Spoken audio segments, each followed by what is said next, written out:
Baik, bismillahirrahmanirrahim. Assalamualaikum warahmatullahi wabarakatuh.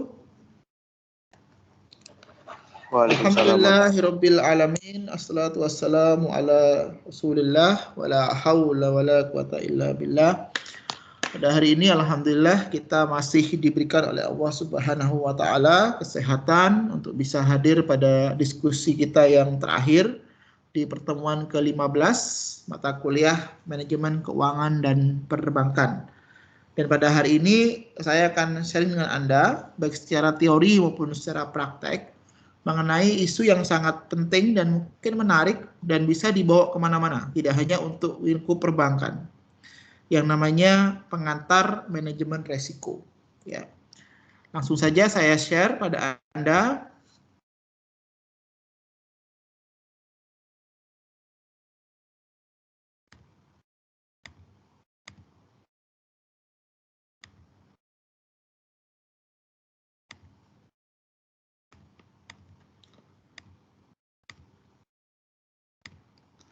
Baik ya. Saya pakai bahasa Inggris, nggak masalah. Alif sudah, TOEFL-nya sudah 600 sampai 700 ya, nggak masalah. Baik, ini modul yang saya pakai waktu saya mengajar tentang summer school 2 tahun yang lalu, setahun yang lalu ya. Dan saya masih anggap ini masih relevan tentang pengantar manajemen resiko. Oke, selamat datang to risk management. Everything is in business involve some level of risk. Jadi segala sesuatu itu ada resikonya. No matter the activity, there's an element of risk that must be analyzed and weighted against the potential rewards. Jadi Anda dalam konteks apapun pasti akan menemui yang namanya aspek resiko. Tapi pertanyaannya adalah sejauh manakah Anda bisa menganalisis dan memberikan sebuah bobot terhadap resiko tersebut. Ya. Ini saya bacakan ya. Dalam bahasa yang lain, the best organizations, ya, ini tidak hanya berlaku untuk kampus, tidak hanya untuk perusahaan, tapi juga untuk Anda pribadi dan juga lembaga-lembaga yang Anda tekuni sekarang. The best organization are those who can identify the right risks to take on and the ones to avoid. Dealing with the title too little risk often means that the organization is being too conservative. Jadi kalau Anda terlalu santai, ya, nggak mau ambil resiko, yang penting selamat, ya itu berarti Anda konservatif. Ya, dalam kuliah juga gitu, yang penting 3,99, nggak usah ngapa-ngapain, selesai. Nah itu Anda konservatif berarti, mahasiswa konservatif. Atau Anda ini, nah ini ya, limiting potential for growth.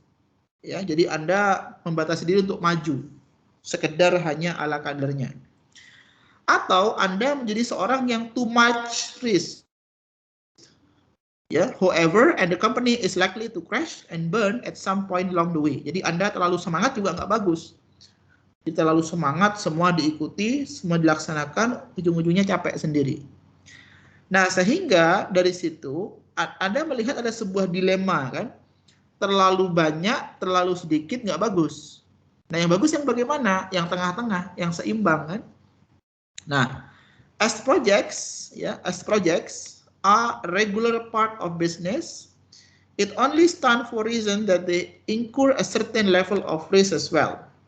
So managing project risk deals with the activities involved in identifying potential risk. Jadi Anda harus memiliki yang namanya kemampuan manajerial risk, ya, yang dimulakan dari sebuah aktivitas namanya identifikasi resiko. Assessing artinya menilai, dan analyze them. Them artinya adalah resiko-resiko itu. Finally, akhirnya monitor them throughout the life of the project. Jadi dalam konteks risk management ada yang namanya identifikasi dulu, assessing itu menilai, analyze itu artinya dia itu mengkaji, ya. Kemudian yang terakhir adalah memonitor, gitu. Nah, sehingga jika Anda melakukan itu, maka Anda melakukan sesuatu secara terencana. Resikonya ada, Pak? Ada. Tapi resiko itu sudah Anda kawal sejak awal. Ya, misalkan Alif ini, kuliah di S1 4 tahun. Anda ingin setelah itu S2, ya, S2 atau S5. Nah, berarti kan sejak awal kuliah sudah melakukan persiapan-persiapan kan? Gitu loh. Nah, perkara nanti ketika selesai S1 itu enggak S2, tapi minimal sudah melakukan yang terbaik ketika kuliah. Jadi artinya tidak ada yang rugi, ya. Nah, dealing with the risk inside of the project isn't much different from dealing with any other project businesses that you encounter, yang Anda lakukan, ya. Nah, artinya, well, it probably isn't possible to foresee. Foresee artinya memproyeksi, ya, melakukan peramalan. All potential risks that could come down the line, planning as the sum many of them as you can give them the project the greatest chance at success. Jadi kalau Anda berhasil melakukan risk management, maka Anda itu sedang melakukan perencanaan untuk membuat usaha Anda sukses. Ya, apa step-stepnya? What the steps yang penting untuk dipahami? Ini, identify risk, analyze and evaluate risk, treat the risk, dan monitor and review the risk. Jadi ini adalah continuously events, ya, yang Anda walaupun dalam konteks pribadi ini perlu dilakukan juga, perlu direnungkan juga. Misalkan Alif, Anda itu apa kelemahannya? Kelemahan Anda kan belum menimbulkan resiko kan? Kelemahannya apa? Kemudian analyze, itu lemah itu muncul ketika apa? Begitu. Lalu evaluate, caranya gimana biar kelemahan itu nggak muncul, kan begitu. Kemudian treat the risk, kalau emang dia muncul harus ngapain, kan begitu. Di treat, ya, di treatment, di treatment. Kemudian ketika dia mungkin harus terjadi, ya harus ada, tapi Anda itu sudah melakukan yang namanya antisipasi, sudah bisa dikendalikan. Tidak kaget, tapi sudah biasa. Nah, ini kira-kira definisinya masing-masing, ya. Identify risk, ya, artinya before a project even get started. Jadi Anda sudah melakukan semacam perencanaan. Ya. Yang kedua adalah analyze and evaluate risk, artinya with a list in place that highlights which risk that you will be taking on during the project you can. Jadi ketika ada resiko apa yang Anda siap untuk ambil? Ketika Anda kuliah di UMJ, resikonya pasti ada. Resiko apa yang Anda sudah siap? Kalau Anda sudah siap, walaupun ada resiko, Anda terus jalan. Ya. Kemudian track the risk. No one likes to have to deal with risk. Jadi tidak ada satupun orang yang tidak akan bisa terhindar daripada resiko. But it is an unavoidable part of doing business. Tapi itu bukan halangan untuk Anda melakukan usaha. The goal is to make the level, ya, the goal is to make the level of risk acceptable and take steps that minimize the element of risk as much as possible. Jadi ini sebenarnya mengarah kepada yang namanya analisis keseimbangan. Ya, jadi Pak Dimas itu belajar keseimbangan itu dari resiko ini sebenarnya. Jadi kalau Anda memahami risk management, maka Anda bisa bawa ke kebijakan, bisa bawa nanti ke kehidupan, bisa bawa juga ke aktivitas. Jadi Anda tuh selalu seimbang, balance. Karena Anda sudah berhasil melakukan manajemen resiko tadi. Ya, jadi manajemen resiko ini bukan Anda meminimalkan resiko, tidak. Bukan kemudian Anda menghilangkan resiko. Resiko itu pasti ada dalam hidup manusia. Tapi yang Anda akan lakukan dalam konteks ini adalah bagaimana untuk agar dampaknya itu loh. Ketika resiko itu muncul, kan orang itu kan yang paling khawatir kan dampaknya sebenarnya, akibatnya kan. Kalau resikonya pasti ada, tapi dampaknya itu yang kadang-kadang kita nggak siap. Nah, dampak itulah yang ingin Anda kendalikan. Ya. Lalu yang terakhir adalah monitor and review risk, artinya initial risk management plans will never be perfect, risk analysis result and management plans should be updated periodically. Jadi Anda kalau sudah biasa dengan resiko ini, Anda akan otomatis dalam benak Anda itu untuk selalu mereview, selalu memonitor. Oh, saya harus begini, tidak begitu gitu. Artinya menjadi sangat fleksibel gitu kira-kira. Oke, sampai sini kira-kira mohon silakan Anda pahami dulu ini. Saya kasih waktu Anda 3 menit untuk coba memahami ini coba ya. Silakan, sebentar.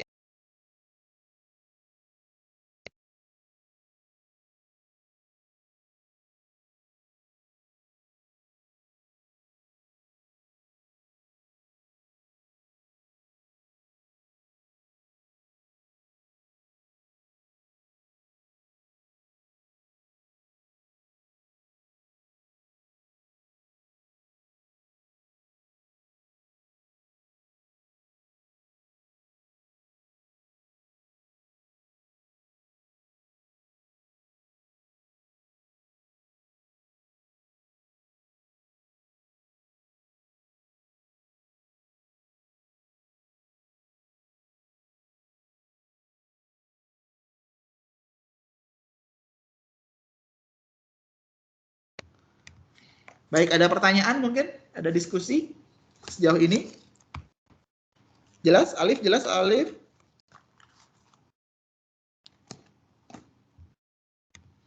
Mana Alif? Alif kok nggak muncul, Alif?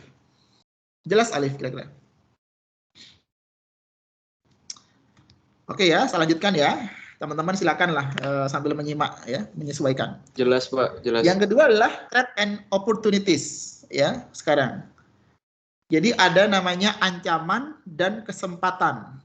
Nah, ini ya, dalam risk management kita juga ada namanya ancaman dan kesempatan. Coba saya bacakan ya. A risk in a future event caused by external or internal vulnerabilities that may or maybe not happens. Jadi resiko itu di masa depan itu bisa ada atau tidak, ya. But if it does occur, ya, jika dia terjadi, it will have an effects on project scope, schedule, budget, or quality. It may have one or more cost, and if it occurs, it may have one or more impacts. Jadi masalahnya bukan resikonya sebenarnya, tapi dampaknya. Ya, karena dampak itu akan mempengaruhi kehidupan kita, baik itu secara biaya, secara waktu, ya, secara mungkin kesempatan dan lain-lain. Oke. Nah, dengan demikian, all projects activities carry some elements of risk, which are uncertainties about them and could affect the project for the better or worse. So it is important to the difference between the business risk and project risk. Ya, jadi ada business risk, ada project risk, itu dibedakan. Business risk are more general and relate to the organizations. Jadi business risk itu aktivitas keseharian. Ya, aktivitas keseharian itu namanya business risk. Whereas project risk relates specifically to the project objective. Jadi kalau seandainya Anda punya organisasi ya, maka bisnis risk-nya itu adalah ketika Anda dilantik sampai Anda selesai, itu bisnis risk-nya di situ. Ada yang berhenti, ada yang nggak semangat, itu kan resikonya di situ. Nah, project risk ini artinya terkait dengan aktivitas program yang Anda lakukan. Program apa, seminar atau apa, nah itu project risk. Ya. Nah, risk itu include both threat and opportunities that project managers must assess. Jadi Anda sebagai leader, calon leader, atau sebagai ketua apapun, harus punya yang namanya threat and opportunities in terms of project management. Ya. So opportunities to have uncertainty associated with them, but they should be grabs. Ya, grabs and action should be taken to ensure that they are realized. Tapi Anda harus sadar bahwasanya itu harus diantisipasi, maksudnya gitu. Nah, dalam konteks itu, dalam konteks risk treatment and opportunities ini, maka kita akan bicara tentang namanya impacts, ya, negative impacts that the project management team should strive to mitigate. Jadi harus memitigasi, bukan meng-avoid, tapi memitigate. Organizations and stakeholders are willing to accept varying degrees of risk. Jadi Anda sebagai leaders atau organisasi, Anda siap dengan berbagai macam resiko, ya. Itu yang namanya risk tolerance. Nah, bagi teman-teman yang belajar tentang ilmu keseimbangan, kita ada namanya risk tolerance, ya. Ada namanya interval. Jadi kalau dalam ilmu statistik itu ada interval 1 sampai 2, 3 sampai 4 dalam konteks risk management. Itu adalah interval Anda oke, siap, bisa, sanggup untuk menyerap resiko. Ibarat kata itu sepanjang resikonya masih dalam toleransi itu, Anda masih fine-fine saja. Tapi seandainya sudah beyond daripada itu, ya resikonya, Anda mungkin akan kaget, mungkin panik, bisa jadi Anda sedih misalkan. Atau sebaliknya, ketika masih di bawah resiko itu, Anda masih santai, begitu, ya. Nah, risks that are threat to the project may be accepted if they are imbalance, ya, imbalance to the rewards that may be gained from taking them. Jadi Anda itu orang yang rasional, Anda itu melakukan sesuatu itu harus imbalance antara risk and rewards, ya kan? Kalau seandainya Anda gagal mendefinisikan itu, pasti banyak orang-orang yang sudah living, ya, berhenti tanpa jejak, hilang tanpa kabar, biasanya gitu. Kalau Anda gagal melakukan itu, jadi gagal untuk meletakkan sebuah risk and rewards, itu, nggak usah khawatir. Now, all organizations have a risk tolerance that is affected by their legal status and their culture. For instance, a pension fund is likely to be more risk-averse than the small startup company. In all cases, attitude to risk are driven by perception, tolerance, and resiko yang ada dalam konteks organisasi. Nah, ini to be successful, ya, the organization should be committed to addressing risk management proactively and consistently throughout the projects. Jadi Anda harus mengawal dari A sampai Z. A conscious choice, conscious artinya sadar, pilihan sadar, must be made at all levels to actively identify and pursue artinya dia mengejar, effective risk management during the life of the projects. Communication about risk and its handling should be open and honest. Jadi dalam konteks risk management itu sebaiknya dibutuhkan adanya keterlibatan yang aktif. Artinya harus dikawal dari A sampai Z, ya. Dan ada komunikasi. Itu. Nah, berikutnya adalah identify the risk, ya. Jadi ini identifikasi resiko. Nah, caranya gimana? Biasanya melakukan namanya metode identifikasi, ya kan? Anda tahu resiko ketika Anda berhasil melakukan identifikasi resiko, ya. Nah, biasanya ada beberapa cara, dia several techniques that can be used to identify project risk. Biasanya, apa saja? Biasanya ada documentation reviews, ya. Biasanya Anda mengumpulkan semua informasi yang ada biasanya. Makanya dalam konteks buat paper tuh kadang-kadang kan suruh mencari literatur review kan. Jadi esensinya literatur review itu sebenarnya adalah Anda melakukan compare and contrast, ya. Jadi melakukan perbandingan, mengkontraskan sehingga Anda bisa mengenali, oh ini yang tidak bahaya, kan begitu maksudnya. Identification methods, ya. Yang kedua adalah assumptions analysis. Jadi Anda itu dalam konteks apapun harus memiliki yang namanya asumsi, ya. Asumsi itu adalah sebuah simplifikasi sebuah fenomena biasanya. Jadi biasanya dalam konteks ekonomi itu diasumsikan kita dalam kondisi yang full employment, katakanlah gitu. Padahal sebenarnya tidak terjadi, tapi itu memudahkan untuk menjelaskan kemudian. Jadi asumsi ini dalam konteks statistik atau dalam konteks yang lain itu disebut dengan tahun dasar biasanya. Jadi tahun dasar itu sebagai standar tahun. Jadi Anda itu lebih baik karena Anda dibandingkan sama yang standar, ya kan? Orang kan bisa dibandingkan, saya lebih tinggi, lebih rendah, lebih pintar, lebih tidak. Ada pembandingnya. Nah, pembandingnya itulah yang namanya standar dasarnya. Nah, dalam konteks ini, dia sebagai asumsinya.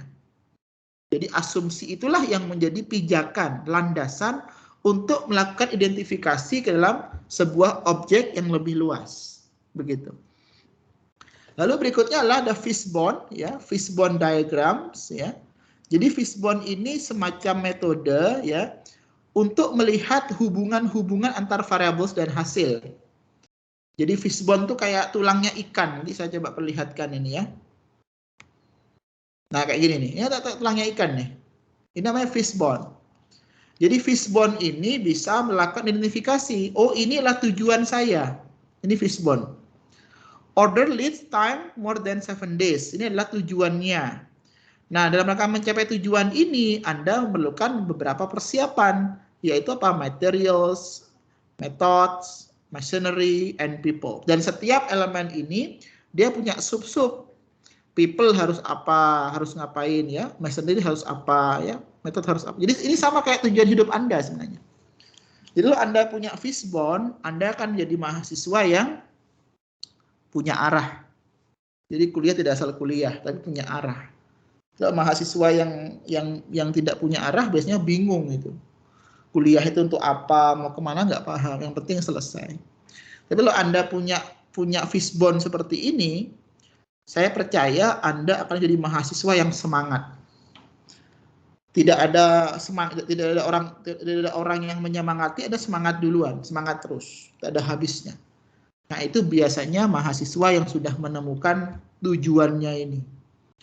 Tahu tujuan ini, yang order leads ini, kemudian dia tahu apa persiapannya. Oh, people harus ada masonry, artinya tahu yang harus disiapkan itu apa gitu. Jadi kalau sudah mahasiswa seperti itu, insya Allah lepas lulus sudah nggak perlu pusing, karena dia sudah tahu tujuannya mau apa dan bagaimana. Yang bingung-bingung ini yang ketika wisuda masih bingung mau ngapain. Nah itu yang sejak kuliah nggak pernah berpikir untuk bagaimana dirinya itu. Nah ini sekaligus sebenarnya bicara tentang risk management diri sebenarnya. Makanya risk management itu penting sekali teman sekalian. Kalau Anda sudah berhasil menghayati ini, saya yakin Anda bisa luar biasa.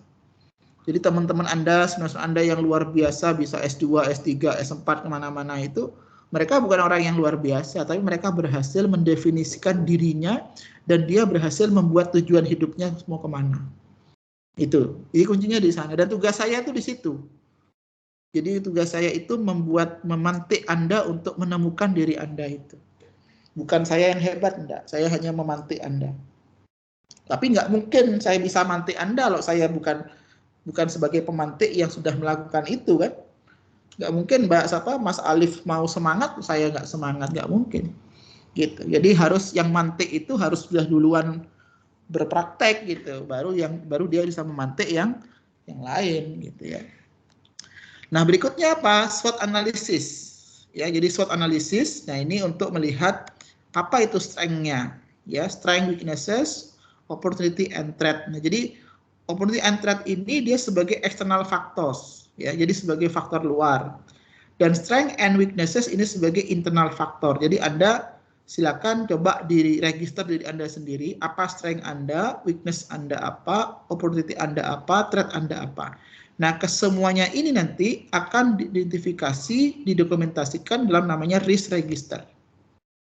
Nanti saya akan tunjukkan risk register itu seperti apa, ya. Nah, risk register ini nanti akan mengcover semuanya. Akan mengcover semua risk yang mungkin timbul ya, dan juga informasi-informasi lain yang terkait ya. Nah, ini risk register.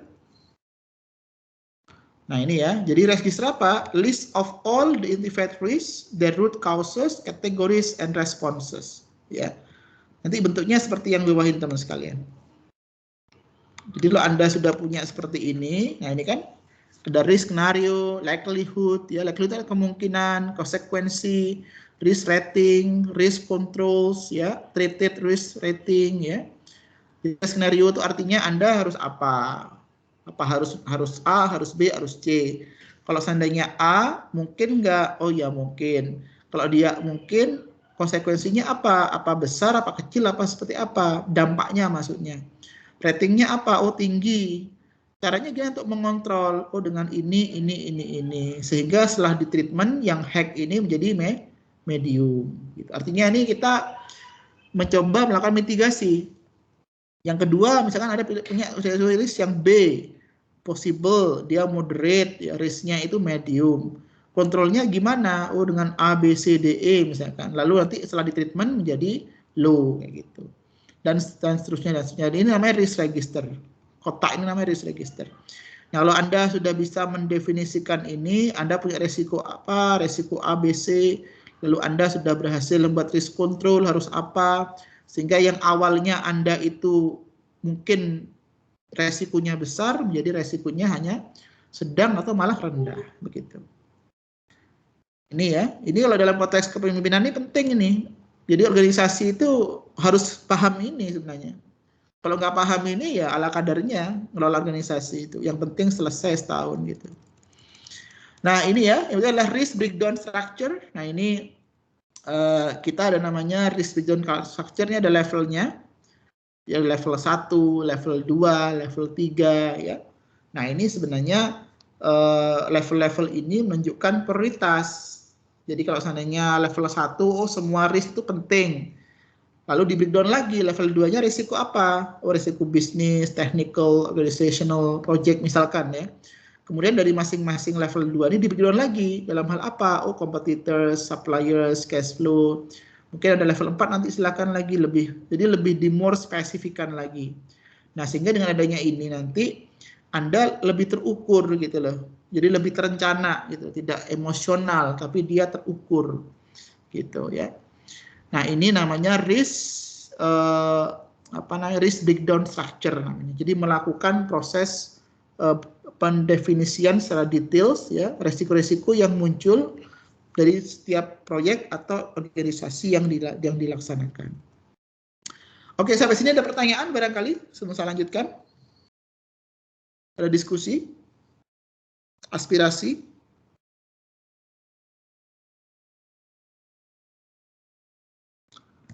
Nggak ada ya? Tapi suara jelas, suara saya jelas sana ya? Suara saya ya? Semoga jelas. Alif jelas, Alif? Jelas, saya, Pak. Alif. Oke ya. Iya, tadi jaringan saya Baik, saya lanjutkan ya. Oke, nggak apa-apa. Yang penting Anda menyimak. Kalau ada yang mau ditanyakan, tanyakan aja angkat tangan, nggak masalah. Saya disela, nggak masalah. Ya, kita mengalir terus saja ini. Sambil silakan direnungkan. Kalau ada yang benar dari saya, silakan Anda kaji. Kalau ada yang kurang tepat, Anda buang saja. Gitu aja. Jadi biar gak ada beban. Ya. Nah, ini adalah kita sampai ke sini. Nah, berikutnya adalah analyze and evaluate risk. Jadi setelah Anda tahu resikonya apa, ya, Anda tahu cara untuk melakukan treatment di resiko itu. Nah, sekarang kita melakukan analisis. Jadi analisis risk. Jadi mengukur bahasa saya itu.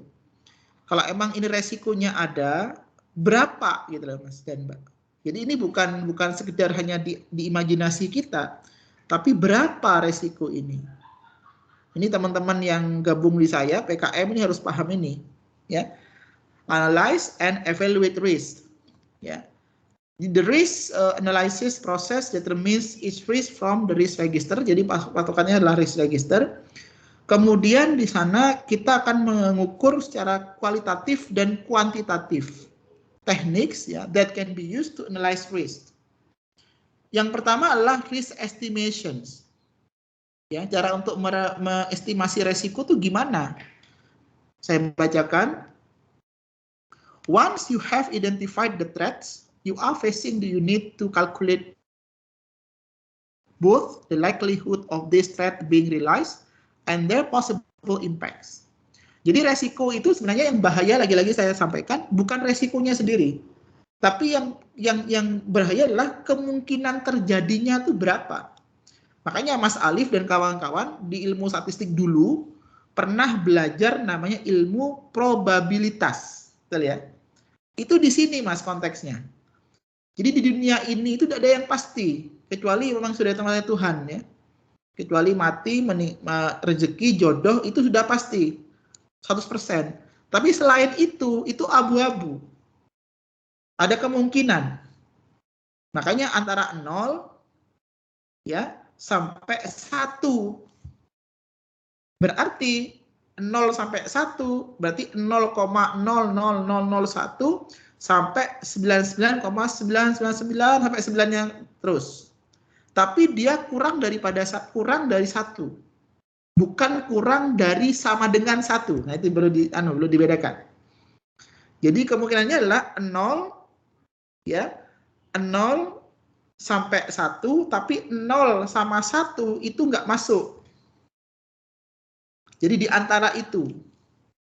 Ya. Nah, sehingga one way to doing so,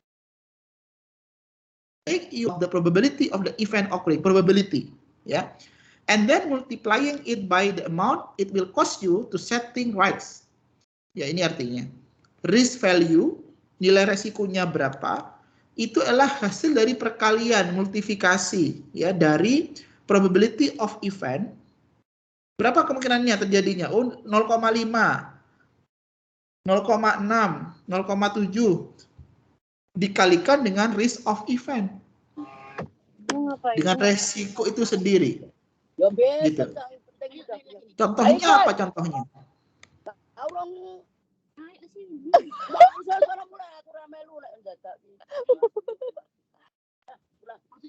Ya, itu saya off-kan dulu ya.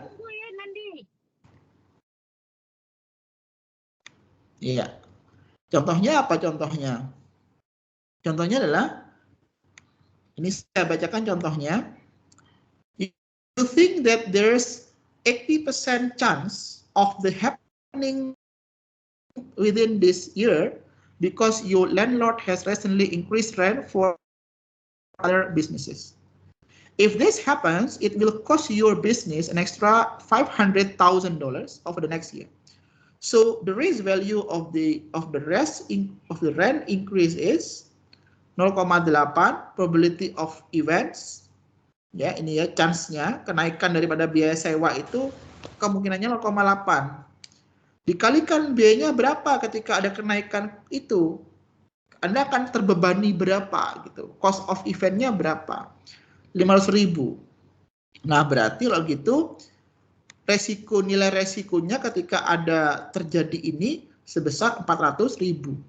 Jadi Anda akan terbebani itu senilai 400.000. Artinya Anda harus siap-siap dengan biaya ini, maksud saya. Atau Anda bisa melakukan yang namanya risk matrix. Ya, risk matrix ini untuk membantu Anda identify which risk you need to focus on. Namanya manusia, kita nggak bisa berpikir terlalu kompleks. Kadang-kadang harus fokus pada 1, pada 2, pada 3, pada 4. Ya. Nah, sehingga itu namanya adalah risk matrix namanya. Nah, ini risk matrix, ya. Nah, risk matrix also called probability impact matrix. Ini kalau dalam ilmu yang saya kembangkan, early warning system, ada namanya shock vulnerability matrix. Ya, jadi Pak Dimas diam-diam ini coba mengimplementasikan dalam konteks keuangan sebenarnya. Bagaimana mengukur kemungkinan terjadinya krisis, ya, kita bisa melakukan probability dan impact-nya berapa. Ya. Terjadinya COVID dan ekonomi itu gimana, ini kita mainkan di sini. Ya, jadi kalau teman-teman memahami betul ini bisa dibawa kemana-mana. Tidak hanya keuangan, diri sendiri bisa, keluarga bisa, usaha bisa, negara alhamdulillah bisa, bahkan dunia. Ya, ilmu ini. Nah, apa itu probability impact matrix? Artinya adalah is one of the most important tools for risk evaluation and provides a useful frameworks that help you decide which risk need your attention. Jadi ini namanya adalah prioritas. Ya, pemerintah sekarang bingung mau kebijakan yang mana karena mereka nggak punya risk matrix mungkin. Dalam konteks yang saya kembangkan ada yang namanya nanti hierarchical proses, ya, AHP namanya, artificial hierarchical process. Jadi proses hierarki nanti itu, yang teman-teman nanti yang belajar PKM nanti semoga sampai ke sana. Ya. Nah, the risk matrix here, ya, itu ada 2 primary dimensions, ya, dalam konteks matrix ini. Yang pertama adalah probability. Tadi saya katakan kemungkinan. A risk is an event that may occur. The probability of it occurring can range anywhere, ya, range anywhere from just above, nah ya, above 0% or just 100%. Tadi Bapak katakan above dan below, tidak ada 0 sampai 1 tidak ada. 0 sampai 1 tidak ada. Yang ada adalah 0,0001 atau 99,9 semua. Tapi nggak sampai 100. Kenapa? Karena kita manusia. Yang 100 itu hanya Allah saja. Yang pasti. Yang bisa memastikan itu hanya Tuhan. Manusia itu hanya kemungkinan saja tahunya itu. Ilmunya ilmu kira-kira. Nggak ada yang bisa memastikan besok itu apa, nggak ada yang bisa. Makanya kita diberikan namanya ilmu kemungkinan, probability. Ya. Nah, note ini, note. it cannot be, it can't be exactly 100%. Because then it would be a certainty, ya. Jadi resiko itu bukan yang pasti. Resiko itu uncertainty sifatnya, ya. Not a risk. Jadi sesuatu yang pasti itu bukan resiko. Anda bisa jawab sendiri, bisa pikir sendiri sekarang, apapun yang pasti dalam kehidupan manusia ini bukan resiko. Itu sudah sunnatullah begitu. Tapi yang dia itu bukan sesuatu yang pasti, itu namanya resiko. Ya, and it cannot be exactly 0% or it would not be a risk. Jadi sesuatu yang 0 atau sesuatu yang 100 itu bukan resiko, tapi itu sudah suatu kepastian. Ya. Yang kedua adalah impact. Impact adalah dampak. A risk by its very nature always has a negative impact. Kalau Anda ngomong resiko, konotasi dalam pikiran kita mesti negatif kan? Pasti yang negatif. However, the size of impact varies in terms of cost and impact of health, human life, and some other critical factors. Kalau saya melihat resiko itu bukan negatif, tapi resiko itu bisa juga positif. Ya. Jadi resiko itu bisa positif. Misalkan Anda punya resiko kesehatan, maka apa dampaknya? Anda jadi sering olahraga kan? Gitu. Jadi jangan melihat resiko itu dalam perspektif yang selalu negatif. Anda sakit misalkan, Anda kan punya ikhtiar untuk sembuh, olahraga, makanannya sehat, itu kan dampaknya positif kan? Gitu loh. Jadi kalau saya mengatakan resiko itu sebuah level. Makanya kalau dalam ilmu yang saya kembangkan, kalau Mas Alif nanti bisa menguasai, ada namanya ambang threshold, ambang batas nanti. Ada ambang atas, ada ambang bawah. Nah, jadi ambang itulah yang menjadi sebuah patokan. Dan sejatinya manusia itu di dalam dunia ini kita coba masukkan dalam sebuah dimensi yang lebih luas ya. Kan manusia ini kan makhluk yang diberikan oleh Allah itu kan pilihan. Ya. Bisa good, bisa bad. Ya kan? Nah, di tengah bad and good itu ada namanya choice. Ya kan? Di tengah-tengah itu ada namanya choice, pilihan.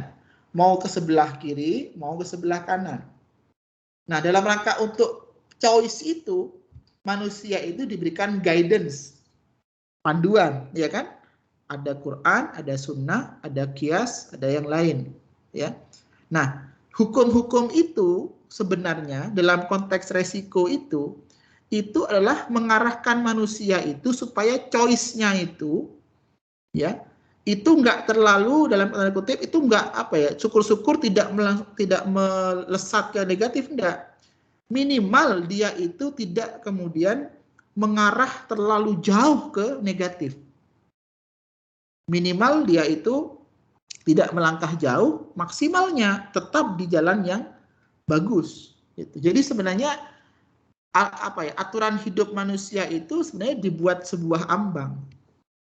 Gitu. Jadi ambang itulah yang menjadi sebuah guidance. Kalau Anda melampaui ambang atas, Anda sudah bahaya berarti. Terlalu berlebihan, ya kan?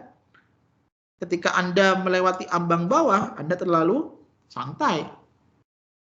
Makanya Anda punya ambang yang tengah-tengah itu, ambang atas, ambang bawah. Itu yang di-maintain. Nah, maintenance itu dengan namanya aturan guidance tadi. Gitu. Jadi risk management itu sebenarnya kalau direnungkan itu bisa kemana-mana sebenarnya. Tidak hanya untuk perusahaan, ya. Untuk diri sendiri itu bisa dibawa. Nah ini tadi Bapak katakan, ada likelihood yang sebelah kiri, ada yang impact yang atas. Ini ada warna-warni ini. Dalam bahasa yang saya kembangkan, dalam konteks Mas Alif nih besok ini, heat map namanya Mas Alif. Heat map. Heat map itu adalah warna-warni ini. Ada warna kuning, warna merah, warna hijau, ini heat map ini. Ini menandakan derajat resiko. Jadi semakin dia itu semakin merah, ini resikonya besar ini. Berarti ada likelihood yang tinggi, ada dampak yang tinggi, ya kan? Ada likelihood yang rendah, dampaknya rendah. Ada likelihood yang medium, dampaknya medium. Jadi ini bisa kita renungkan nih. Ini ya. Nah ini coba nih. The corners of the chart have this characteristic. Yang pertama adalah low impact, low probability. Jadi kemungkinannya rendah, dampaknya juga rendah. Ya, low ini dan low probability. Apa artinya? Risk in the bottom left corner are low level and you can often ignore them. Jadi kalau seandainya Anda menghadapi resiko yang rendah, dampaknya juga rendah, Anda bisa ignore, bisa acuhkan, ya. Misalkan apa? Misalkan Anda kuliah, ya, kemudian Anda itu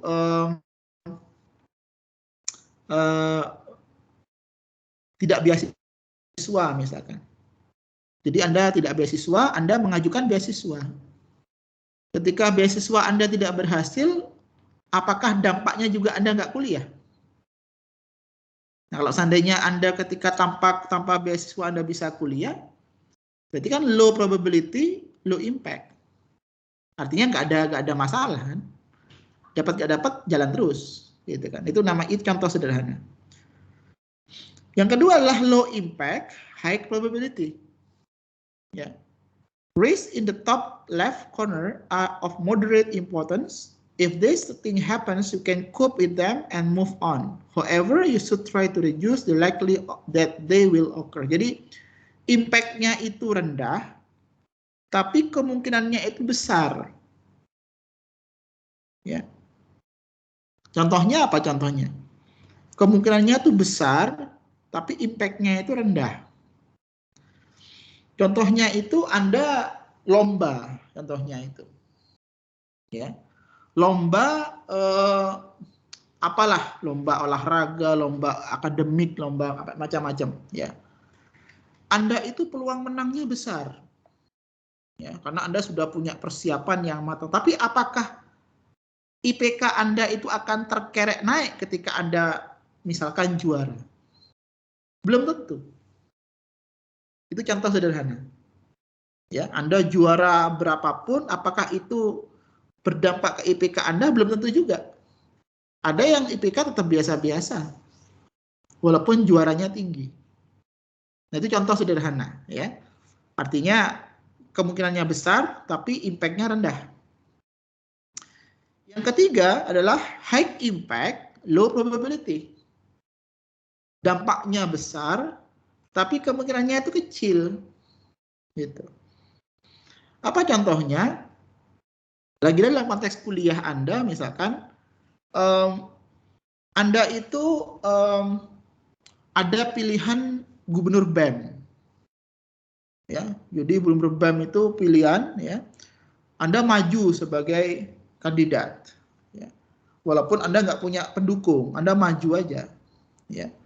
Nah, apa probability-nya? Ya rendah probability-nya, Anda maju sendiri. Tapi dampaknya Anda terkenal. Kan gitu. Jadi ini contoh sederhana aja. Yang terakhir, ini yang luar biasa. High impact, high probability. Ini resiko-resiko yang menjadi prioritas. Kalau dalam konteks resiko ya. Resiko yang punya dampak besar dan kemungkinannya besar terjadi, itu harus jadi prioritas. Gitu. Ya sama kayak Anda kuliah di UMY, kuliahnya itu kemungkinan besar selesai 3,5 tahun. Impact-nya Anda bisa kerja di lembaga bonafide. Nah, itu prioritas berarti itu. Nah, peletakan-peletakan inilah yang menjadi basis Anda itu dalam berbuat, teman sekalian. Anda itu sekarang fokus di mana, itu perbandingannya adalah impact sama probability.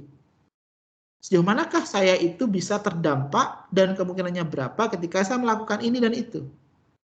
Nah, kalau sudah bisa Anda petakan, seperti warna-warni ini, Anda bisa melakukan proses mapping, ya kan? Saya harus apa, harus apa, harus apa. Begitu kira-kira. Ada pertanyaan sampai sini mungkin? Ada yang mau diskusikan? Silakan.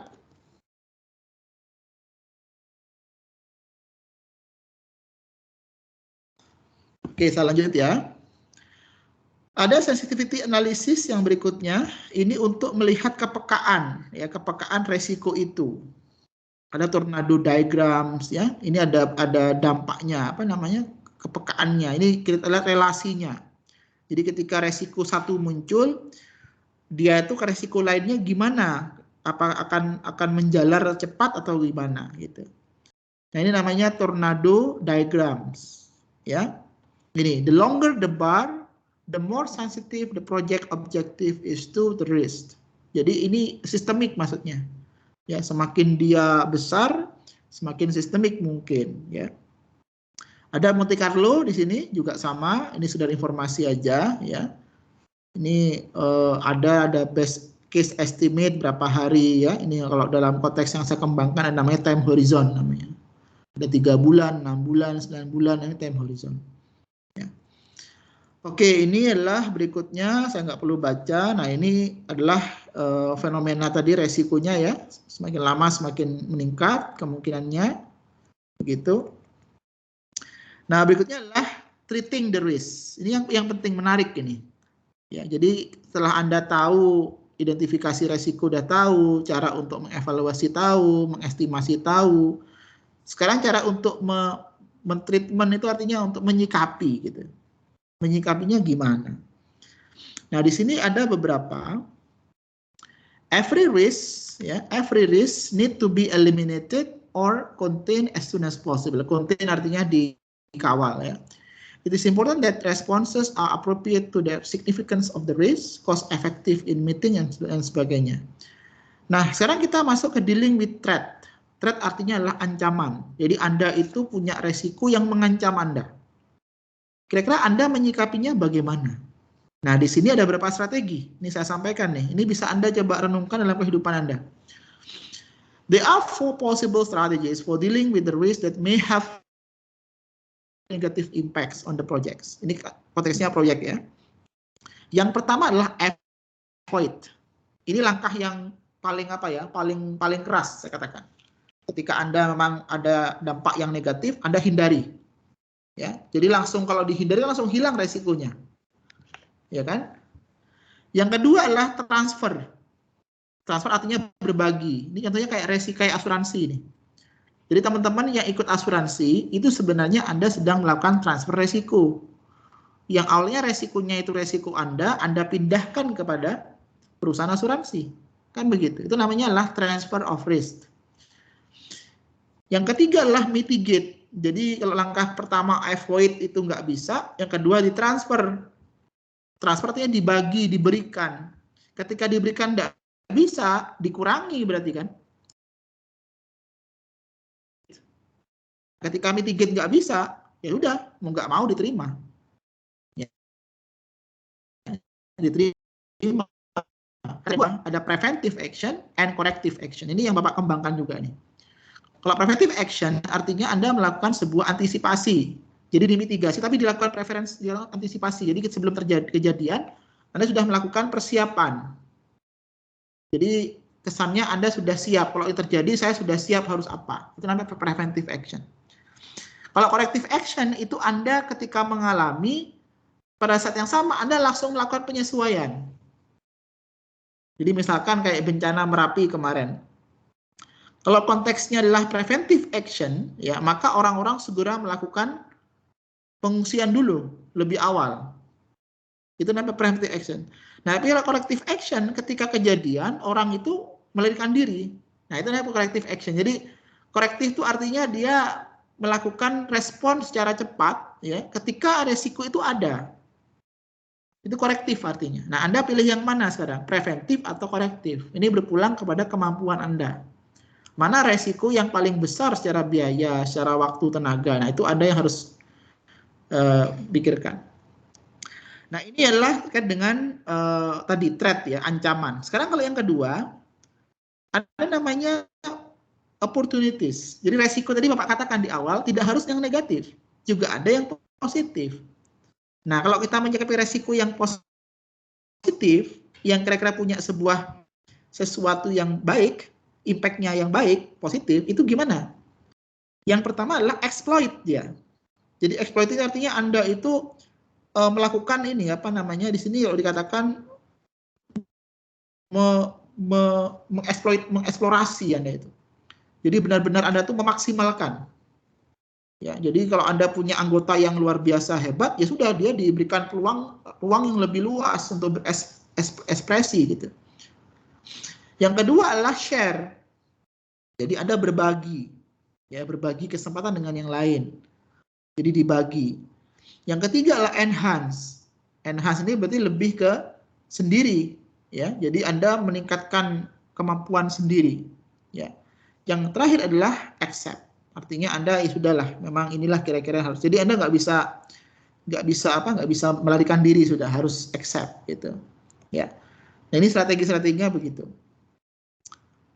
Terakhir ini sebelum kita cukupkan ada monitor and review risk. Nah, ini semacam apa ya? Anda melakukan monitoring, pengawasan ya dengan komunikasi dan sebagainya ya, sehingga ada continuous improvement di situ.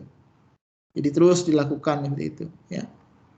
Nah, akhirnya ketika Anda secara kontinu ya menjadi risk culture. Jadi menjadi sebuah budaya. Jadi orang-orang tuh tahu sama tahu, akhirnya saling menjaga.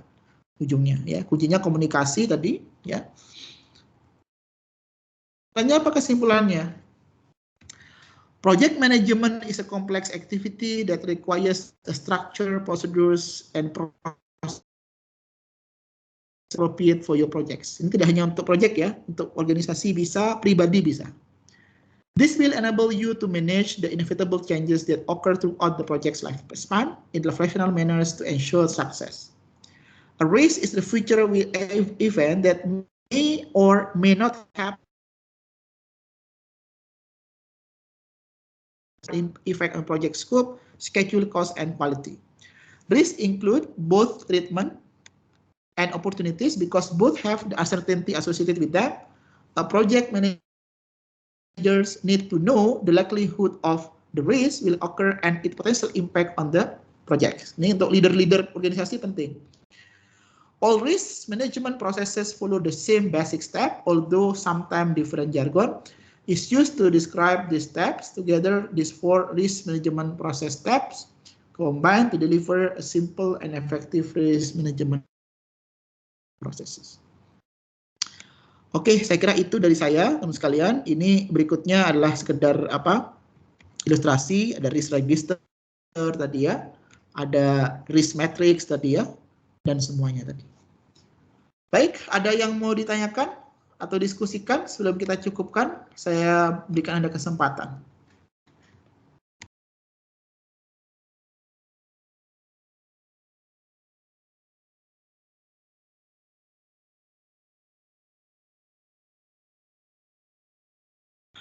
Ada? Alif, ada Alif?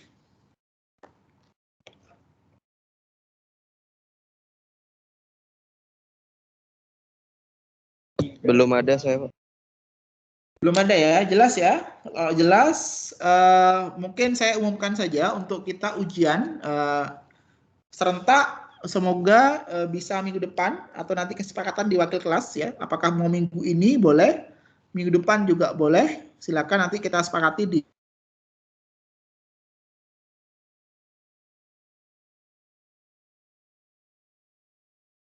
15 ya. Dan ini UK yang terakhir insya Allah. Dan teman-teman silakan bisa membaca yang ada di MyClass atau buku-buku referensi lainnya. Baik, ada pertanyaan sebelum saya cukupkan di kelas ini? Pak, di MyClass itu kan ada tugas akhir kayak tugas paper itu. Gimana, Pak?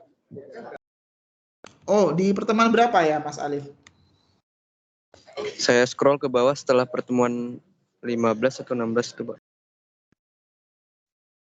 Oh, coba saya cek ya.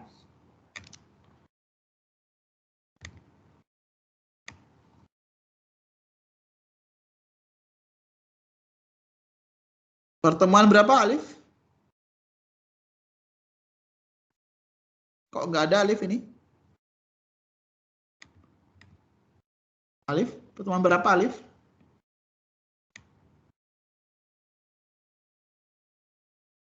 Bentar, Pak.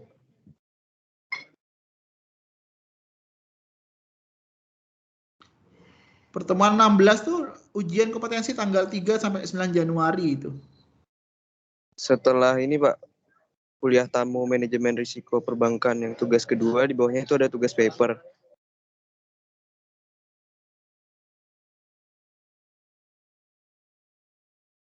Oh iya iya. Oh itu nggak ada itu. Nggak ada. Kalau tidak ada penjelasan berarti nggak ada, Alif ya. Atau mau saya Oh iya, buatkan? baik Pak. Ya, nggak usah, fokus saja sudah ke yang sudah dipelajari ya. Oke, baik. Apalagi yang lain, Alif dan teman-teman mungkin? Cukup, kira-kira? Baik, kalau cukup, silakan teman-teman absen, jangan lupa seperti biasa. Dan minggu ini adalah minggu pertemuan terakhir di kelas MKP, Manajemen Keuangan Perbankan kelas A, yang saya ampu, dan saya sangat bersyukur sekali selama 4 bulan lebih kurang bisa berdialog, bertemu, dan berdiskusi dengan Anda semua. Semoga yang sedikit yang saya sampaikan bisa memberikan tambahan informasi untuk Anda, dan juga bisa dikembangkan untuk kehidupan Anda pada berikut-berikutnya ya. Dan juga saya mohon maaf seandainya ada yang kurang berkenan selama memandu Anda di 4 bulan ini. Dan semoga kita bisa berjumpa kembali di saat yang lain atau di mata kuliah yang lain. Tetap Anda sukses dan semangat ya. Dan itu saya kira dari saya. Ada yang mau disampaikan teman-teman sekalian? Cukup? Baik, kalau cukup, terima kasih. Saya cukupkan ya, saya akhiri. Wassalamualaikum warahmatullahi wabarakatuh. Waalaikumsalam. Terima kasih banyak Pak.